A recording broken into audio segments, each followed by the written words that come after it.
Hey, what's up, guys? Hey, what's up? Welcome back to a Wednesday. Three guys in a table. Three The dudes. prodigal son has returned. Back in the flesh. It's At been, least for today. Yeah. well, at least for today. Yeah, it's been a few weeks. How you been? You been busy? School? I have right? been busy, yes. Got kicked off the School. soccer team. Yep, got kicked off soccer team. Too many head injuries. Bouncing your head off. Too much everything of a on the field. liability, I guess. That explains a lot. So How yeah. you been? Give us a recap. We haven't seen you in a couple weeks. Yeah, so I've been preaching at a church called Hope Baptist Church down in Lecanto for a while. That's been some great experience. A little bit of just information. I've kind of just, I want to focus on schoolwork and becoming a preacher and doing that. So, as I'm kind of moving on. So this is kind of, not, maybe a goodbye, see you later, whatever you want to call it. Just, love you guys. You guys have a special place in my heart always. Just opportunities are coming up. There's kind of like a teaching role that is coming up. It's kind of my dream job, and really excited about it. And I just appreciate the opportunity to be here and to learn from you guys and to get mentoring and things like that. Yeah, man. Well, you know the drill. If you ever pop by on a Wednesday and you come to the doors, you've got to come on stage. So Basically, if you're ever in a yeah. neighborhood, you know how it goes. So, And I'd say you always be in my heart, but I don't have one. So yeah, we're super proud of you. And, you take on a lot of things, and you're pretty wise to cut some things out so you can focus on the things that are, really important to you. So this has been fun, but, yeah, let's do I look it. forward to when you reach like Andy Stanley level. I'd be like, hey, I used to mentor Yeah, that that's right, kid. yeah. He doesn't remember me, but I used to mentor him. We used to do goofy things on a camera with him. We never. We had marshmallow contests. Made me eat marshmallows. I won. The one thing I'm sad about is we didn't get to the shot collar. We did not do the shot collar. We'll have to have you on like down the road at some point just for that. I almost brought it out today, but I figured we'll be nice because I know you got a lot going on. So since you're here, we're not going to do anything too crazy with the questions, but yeah? I know it's not original to you. But one of the things you love is the Wow Pow Chow. Yep. Right. Yep. So do you know what that is? It's No. pretty self-explanatory. You'll figure it out. I do. So this is for all of us. What is the best thing you've eaten lately? Thing that like stands out. Oh, that's a tough one. I had some Olive Garden like 2 weeks ago. Ooh, Super okay. good. Get some chicken parm, some pasta bajoule. I miss Olive Garden. Oh yeah. Oh yeah. What about you? I always love that mahi sandwich up at Margarita Oh, Grill. yeah. That is just tough to beat. Blackened. I get rid of the bread because I'm watching bread, like you. I want to be like you. See if I can slim down. When you grow out? No, but man, you just can't beat good seafood. It's not one of the things I cook at home, but yeah. Yeah. I've eaten a lot of good food lately. I mean, my wife is obviously an amazing cook. The thing that stands out is I love goulash. Oh, And so we get, obviously our family, most of us can't do gluten, so we get gluten-free noodles. A few years ago, on accident I think it was, we ended up with peas in the goulash. So it sounds a little weird, but I don't know, we love good? it. So yeah, Peas so Maureen, in the goulash. Yeah, Maureen makes like this huge pot of noodles, and it lasts for a couple days because we all love it. But Yeah, that's the thing that stands out the most. Yeah, cool. So what are a couple of highlights or lows, I guess, for the last couple weeks? Anything Yeah, so stands for out? me, it was the soccer team was one big one. I think it was God's way of telling me I need a break from some things anyway. But yeah, some highs was God has opened doors and created opportunities for me and things like that, and I'm thankful for it. So I was kidding before and I said you got kicked off the soccer team, which in a way you did. For those of you that don't know, Braden joined the soccer team at his school, and then the coach found out you had like 15 concussions or something previously, and he said, "Nope, you're done. You cannot play anymore." I think he currently has one too. I Google a lot of it. think it's done by now, but yeah, it was not fun. So it was a safety thing. It was mainly It's for your own good. Yeah. That's why we're kicking off the show. right. No, I'm just kidding. Too many head injuries on the show. We've decided he is the weakest link. I tell you, one of the highlights for me personally the last couple weeks is I've loved this series on worship. It's really had me kind of look inside and self-analyze what is in front of God. What am I?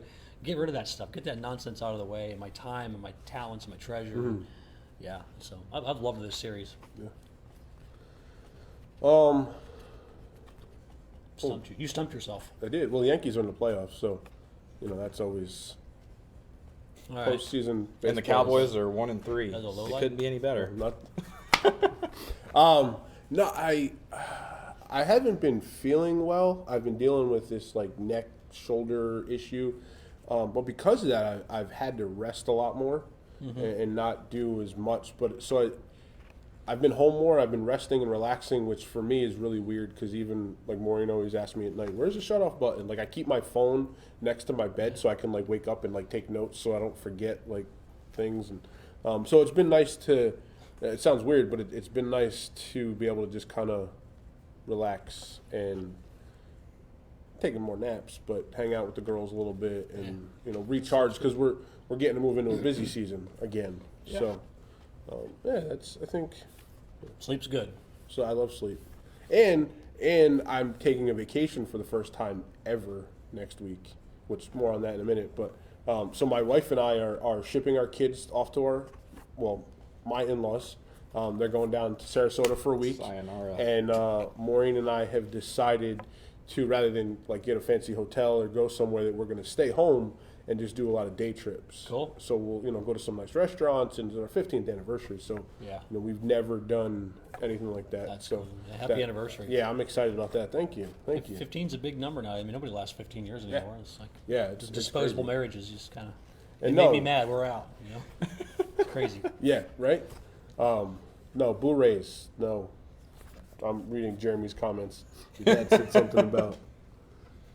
My favorite team. Anyone playing the Cowboys or the Yankees? I feel the same way about These guys Boston. digress. I apologize. Yeah. Anyway, so and last one. How can we be praying for you? Or, Yeah. So basically just pray for opportunities. So a little bit more about information. I got interviewed with a church that wants me to come in and teach theology at their church basically and make some curriculum to help their congregation go deeper and to train up some new leaders for church planting and other things like that. So just be praying for that opportunity. Pray that it works out. Pray that God opens doors and God makes happen whatever He needs to make happen, and what changes He needs to make in me needs to make that that would be big for me. So cool. and I will be in prayer for you guys. What can I pray for you guys for? Yeah. Hey, we're planting a church, man. Yeah. We've learned Need all of them. that this is a tough thing. And Jake, we had Jake on the show, and one of the things that I learned from him, he says, if I don't know about all the other things, but if you want to grow closer to God, plant a church. Yeah. And I certainly am. I'm starting to really connect with God a lot more. But pray that we continuously put God first. The second we don't have Him as first place in everything, we're on the wrong track and we're doing the wrong thing. So there would be have that clarity, that discernment to make sure that if God's not for this, whatever it is we decide to do, that we don't even try it, that we don't even go there because, planting a church is hard, specifically in 2020. And we always joke, if we can get one planted this year, Right. nobody will ever have an excuse to not try to do this ever. Amen. Because this has been a tough one, but we love the hard times too. Yeah. Cool. Yeah, I'd echo what you said. We at some point want to move up to Homosassa or closer to that way. So Be in the neighborhood. in the neighborhood, yeah. So at some point we're not ready to move yet. And my wife just texted me a little while ago and said, "Hey, last week was a year we've been in the house." Holy cow! I don't want to move again ever, other than one more You've time. moved a lot. Yes, too many times. I don't have enough fingers, and I don't think all of us have enough fingers and toes. Like, I'm tired of helping you move. I'm tired of asking for help. Get out of here. But yeah, so that will, and that's all wrapped up into the church, and but yeah, I mean, I'm sure there's other stuff, but God is good, man. You just can't complain at all. So yeah, that was again kind of keep it light. Didn't want to get too crazy. We are in the middle of our 5 T's of worship series. Well, nearing the end. Our 5 T's of worship series. Excuse me. Yeah, it's been so fun. I just, like I said, more self-evaluation than anything, but I actually have enjoyed watching our people kind of start to grow, and I can see the heads nod when we start talking about, okay, what's getting the majority of your time? What's getting the majority of your talents? And I just have seen it. I've got some text messages from our team and some phone calls over the last couple weeks using their talents to encourage me, and I'm sure I'm not the only one, and that everybody's using that. But we started with treasure last week. Where's your treasure? And we kind of built off it this last week with tithing, because that's one of the things that, man, you guys may not know this, but Jesus talked more about money than any other thing, and I think He knew what relationship would get in the way of ours with God, and that was our relation with our stuff, the relationship with our stuff, and the desire for more of it. And so tithing helps us eliminate that. Tithing, I mentioned Sunday, eliminates a worry, because when you tithe, you're saying, God, I trust you. You can do much better with 90% of my money, or whatever your tithe amount is, then I can do it 100% for sure. Because y'all may not know this, but it's all God's anyway. So you're basically just giving him back something he's let you borrowed. So that being said, why do you suppose that old saying, it's better to give than receive, rings so true, specifically for Christ followers, but just in general? You know, we say it at Christmas, right? It's better to give than receive. And why do you think that is? Yeah, I'm, and I'll bring this around in a second, but like I'm someone, I don't like my birthday. Just, happy birthday, whatever. But to me, why are you going to give me something? Or I give my kids gifts, and in a week they forgot what I gave them. Right? They've lost it, they broke it. I mean, especially things are so cheap now and whatever. But to give someone something, especially if it's something you take time to think about, or make a card for your wife, or a sentimental thing, or the way they feel, that expression on their face means something. And a few years ago, a buddy of mine, I stole this idea from him. Christmas morning, he takes a video camera, sets it up in the corner of the living room, hits record, and walks away, and leaves it there all morning. And he said the reason he does that is because he had 2 girls, but we have 3 at home now, and there's so much going on, and so you don't get to see all the expressions. So now we have video. We started this 6 years ago, so on my computer I have something that I can go back when, or even after I'm gone, and the girls can go back and say, oh, well, that was pretty cool. So it's not, for me, it's not about getting something, because, whatever, God gives me everything I need. But to be able to give someone something is, you get something out of that. And like I talked about the week I was on stage with you, the ladle, it's for someone else. It's not about you. When you get something, it's about you. When you give something, it's about the other person. Same thing, Jesus came to be a servant. Yeah, to serve, not be served. Yeah. So now we're talking about giving things. I have to tell this story because I told Claire I would never let her live it down. So basically, when we first started dating, I like to make gifts. I don't like to go and buy gifts. I think that's dumb. I like to make gifts, unless I'm receiving something. If you want to buy me like a book or something like that, hey, I'm all for it. So, but I like to make people things because it's more special that way. So I got this piece of plywood, and I painted this nice, Braden plus Claire, with a heart on it. And if you've ever seen me paint, I basically look like a kindergartner when I paint. So yeah, we painted classrooms a couple years ago. Yes, I am. My painting skills are not there. And so recently, when Claire moved in with my granny, this board with this, it's about this big, was with the stuff. And she gave it to me back. And she went, you have to store this at your house. I went, I cannot believe you're getting rid of this. So Claire, when you watch this later, if you're watching, I don't know if you're watching right now. If you watch this later, I just let you know, I just called you out in front of all these people that you gave back this beautiful painting I painted you. But to come to her defense, she wants you to keep it safe so nothing happens to it, because she wants to treasure it forever. But all 7 of our viewers have just now know. They know now. They now know what you just did. I think what happens is we're made in God's image. We know that, right? And that's not just in our physical appearance, in our spirit. We're made in God's image. And God is a natural giver. And so I think when we give, we're actually being like God. And so that we're being holy, and we're being something that God's good at. Did you guys ever stop and consider the fact that God tithed to you first? He gave you his son, the most precious gift that there ever was. And so God gave to us long before he asked us to give, to be a giving people, to be generous. And so, it just, I think we're being in very nature more like God when we give. So. Yeah. A bunch of people have chimed in and basically the same thing, that giving to others brings joy. Yeah. That's it. And Braden is getting yelled at by his dad because he's never going to live that down. But 7 more people know about this. I know, right? Our 7 guests. How does the thought that tithing has nothing to do with money, from God's perspective anyway, how does that change your attitude towards tithing? Yeah, it's really an attitude of the heart. First we talked about is you can't serve God and money, right? And I've always been taught that you can't serve God and ... So it's whatever is your most important, whatever you spend your time on, whatever you think about, whatever consumes you, that has Whatever your you heart. worship. Right, whatever you worship, that has your heart.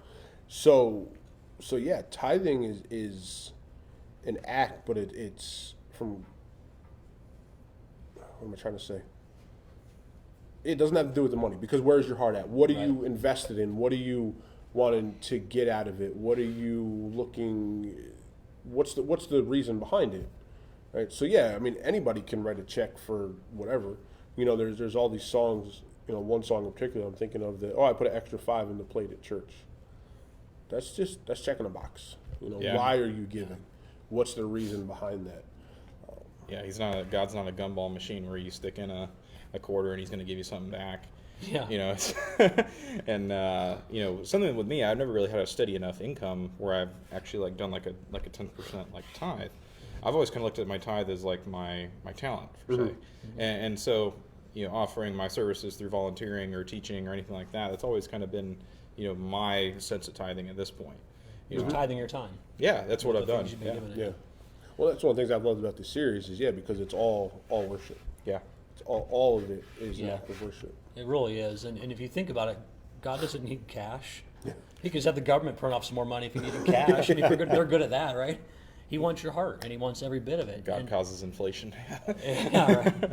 If God said tithing is now 20%, and I personally know people who tithe more than 10%, and I think it's a good practice. If you want to challenge God, tithe more. Make your tithe a bigger amount. Stretch yourself to where you're uncomfortable, and like he says in Malachi, see if I don't throw open the floodgates. We'll talk about that in just a second. Yeah. But to challenge yourself to trust God. What you're saying is basically now, money is not the boss in my house, I am.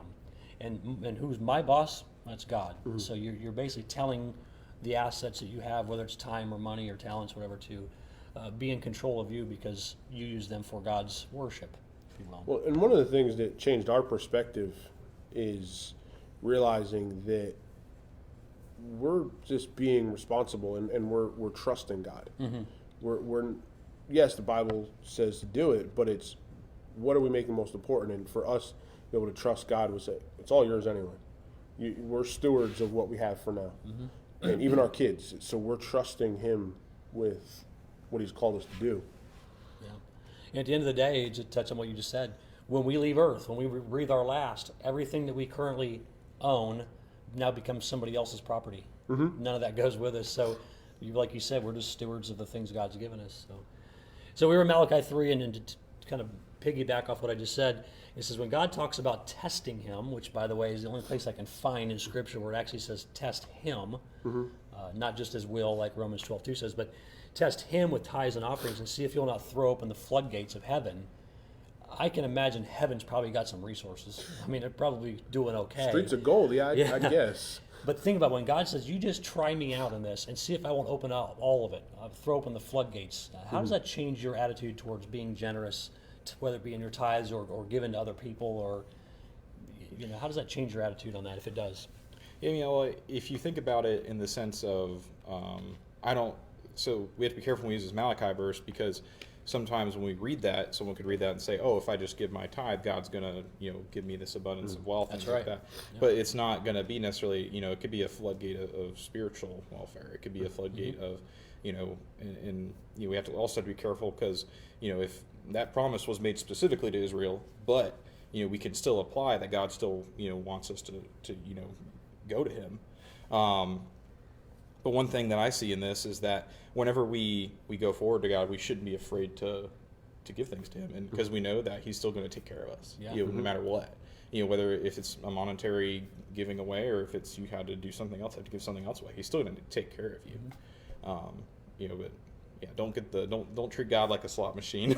Yeah, we talked about that on Sunday. Okay, where yeah. He mentions later in that passage about how He makes the fruit stay on the vine longer, the vegetables stay on the vine longer, the fields last longer, and more often than not, God doesn't return you with a lot of money when you give Him money. More often than not, He returns a peace of mind. Your refrigerators last longer, your cars last longer, things work out, little things behind the scenes happen. You're healthier. Just more importantly, you get that peace of mind that I don't have to worry about money because God's got it. I've given that to Him. And that's what He's talking about in Malachi. Right. More. Yeah, and there's definitely that warning, like you said before, that the cosmic gumball machine. Yep. God is not that where you put your quarter in and you get your 25 cents or you get your whatever you want out of it. Yeah. So that definitely, you're right. There's definitely that warning there. We have to be careful with that. But we've seen that in our own lives. We went from I was making pretty good money at Lowe's, didn't realize it at the time, but was making pretty darn good money. We were comfortable, didn't know how to manage the money, but and then basically within a month was out of work. Went into the hospital. It's actually 8 years ago next week. I'm sorry, not 8 years ago. Anyway, it was our 3rd wedding anniversary. So 12 years ago next week. Doctor said you'll never work again a day in your life. So we went from making mid $40,000 a year to $500 a week. Was all we were making, and we started to realize, how are we going to do this? How are we going to pay our bills? How are we going to, eat? How are we going to, and we took the Dave Ramsey course that Glenn was talking about on Sunday, and love Dave Ramsey. There's some of the stuff for me is okay, that's cool. It's a good idea, but what we've done is taken a lot of those principles. But tithing is one of those things that. Maureen had only been saved for a little while when I got sick, and I started living the right way. We said, tithing is something that we have to do, and we started with $20 a week, or a week, might have been a month, I don't remember, but it was $20. That was all we sat down with our budget, and that was all we could do was $20. And here it is, 12 years later, and I can't explain the amount of money that we've made to the amount of money that we've paid out. Just the different, we talk about testing God, and Christmas is not about presents. We all know that, right? But and I don't want to talk about Christmas so much today. I really don't like. Anyway, but as a dad, and you'll Here get soon this. As a dad, you want to be able to give your kids something on Christmas. And the first Christmas, we were I don't even think we had a tree that year. And 2 different people within 12 hours showed up at our house with garbage bags full of toys. Wow. For the kids. And to me that, and again, it's not about the gifts. That's just one example of how we were faithful to God. And right now all we can do is $20, but we're going to give that faithfully because that's what you've called us to do. And we want to, God, it's yours. And we've trusted him. Right. And, we 12 years in being on disability, that was tough, but never had to worry about bills. Yeah, we'd sit down and, all right, it's time to pay the bills. Well, I don't know how it's going to work, but hey, like you say about your car, God, it's your stuff. I mean, you've called us here, so this is what I have, and the rest is up to you. And never went without. People would, half the time we didn't even know where it came from. Somebody would, put a check in the mail to us, or there's a few times I guess people handed Maureen cash. I don't know who they were, and like cars have broken and God has fixed them. So yeah, we're testing God by tithing him. I mean, now we're just a tad over the 10% because that's what we can do. That's what we want to do. So God hasn't blessed us with an abundance of money. We're not wealthy, but like you were talking about recently, you're rich. That's how I feel because God has blessed me. We've tested him and said, okay, on paper, this doesn't work, God. On paper, I cannot pay my bills, but I'm going to tithe first. I'm going to give you what you have required first, and the rest has worked itself out. It's funny how God's calculator works different than ours, doesn't it? Right? Yeah, it does. He can always carry a 1 somewhere where we just can't do it. But Yeah. But who made a comment? You're laughing. It was Frank Pelosi. Said 79 days till Christmas. Stop it! And I'm the Grinch over here talking about Christmas twice Yeah. today. Yeah. Oh, it's Well, terrible. it's been a fun series, and just ask one last time, where are you spending your time? Where are you spending your talents? Where are you spending your treasure? And are they for the kingdom? And have you learned to trust God with your tithe, with Yeah. what is rightfully God's? And he mentions in that Malachi passage, he starts it off to Israel, but he says, why do you rob from me? Yeah. Why are you stealing from God Almighty? And he says, the Lord Almighty, he says 4 times in that passage. And that is God saying, I still am the great I am. I mean, I know I'm a merciful God, and I've protected you, and I've saved you with my son, but I'm still God, and don't steal from me. And it's not like God needs the money once again, but he's testing your heart. And at that time, of course, tithes were used to help feed the Levites and stuff of that nature too. But and there's a reason why we tithe to our storehouse, as you called it, your church, because that is what puts things like lights on and air conditioning and pays Levites like Dale and I, and Braden one day. But that's how we work together. So many times the principles that God uses are good for us, and we just don't. We look at them as laws or something to take the fun away, and it's never been about that. God wants our heart, and He knows what's best for us. And until we're in heaven, I think we should just do what He says, and times work out better, as you kind of just shared. So We, I talked a week about talents, and one of the questions I realized when I watched it later, I kind of skirted your answer. I didn't really. Anyway, you're dodging me. Yeah, but so one of the things that got me into serving at the church was the fact that I couldn't tithe the 10% at the time, but I had plenty of time because I was on disability, and all that was wrapped around that. I had some talents. I was good at a few things. I mean, sound engineer and organized. So it doesn't have to be pretty on this show, obviously. Yeah, I can't talk, but I went to Bible college, not English college. But one of the things, and it's just something that we wrestled with because, and we talked to some mentors and talked to some friends that were elders at the time, and we couldn't give the 10%. It just was not possible based on what we had to live and feed our kids and whatnot. So the advice that we got and felt very confident in this, and I would encourage other people that are your time, your talents, that we use that as our tithe. And I'm not saying use that instead of your tithe, but in addition to, and that's what we did. And if you have questions, we can talk about that. And I know there's a lot of different feelings on that, but that's what got me into serving, because I realized I have all this extra time. Back then, 12 years ago, I physically could do a whole lot less than I can do now, and even now it feels like not a whole lot physically, but I had time to hang out, and I had time to serve the church, and that's how I got into driving people to the airport. I was the go-to guy to drive people to the airport because I could sit in the car. I knew my way around the city. I've been part of that ride before. And yeah, and I love doing that because you get to hang out with people, but it's a service, because I don't mind getting up 3 o'clock in the morning when someone's got to go to the airport. Call me, whatever. Let's go. Him. Yeah. No. Well, you're up at 3 o'clock. Anyway. But yeah, so that was, and that's what part of, at least when we started talking about this whole series, my whole idea, at least what I was thinking about it was, it's all worship. It's all an attitude of the heart. Is what are you doing with what God has blessed you with? That's it. The talents that I have aren't mine. If it was up to me, who knows what I would do with these things. I think I'm a pretty good sound engineer, but that's not anything that I've ever done. That's literally a God-given talent. Organization, I could care less sometimes, it feels like, but it's a God-given talent that I use for His church.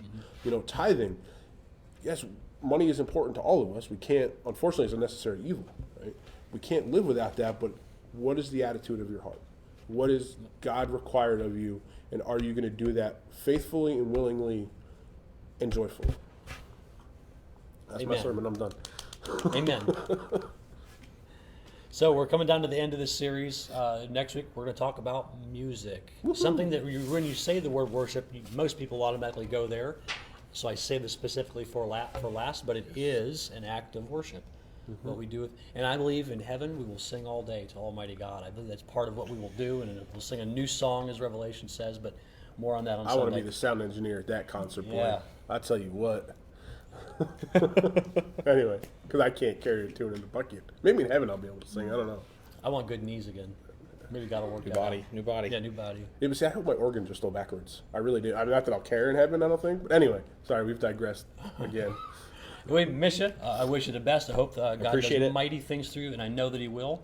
I know that if you keep an open heart to what God's doing and be submissive to His will and humble, a humble man is very impressive to me, and you certainly are, and let God work through you. But in the meantime, you can do some closing thoughts. Would you mind praying our last prayer before you? I would love to. You got any last thoughts? Just come back Sunday. Yeah, we'll see you Sunday, 10:30.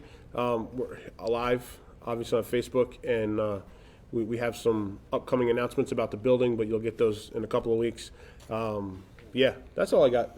All the important stuff. I'll pray for us. Dear Lord, I pray for this church, and I pray for opportunities moving forward for myself, and I also pray for the opportunities of this church, Lord. I pray you bless it. I thank you, Lord, for putting them in my life and the lessons I've learned with them and through them. Lord, I thank you for the ability to get to know the youth at the times that I did, and having those connections and things like that, and making those relationships. And Lord, I thank you for all the help they've done for me, and I just pray you bless them. Lord, help them be faithful to you always and faithful to your word. In Jesus' name we pray. Amen. Amen. All right, guys, we're out. Have a good one, Braden. Thanks for being here. Last time, 3 guys. Peace out. Ding.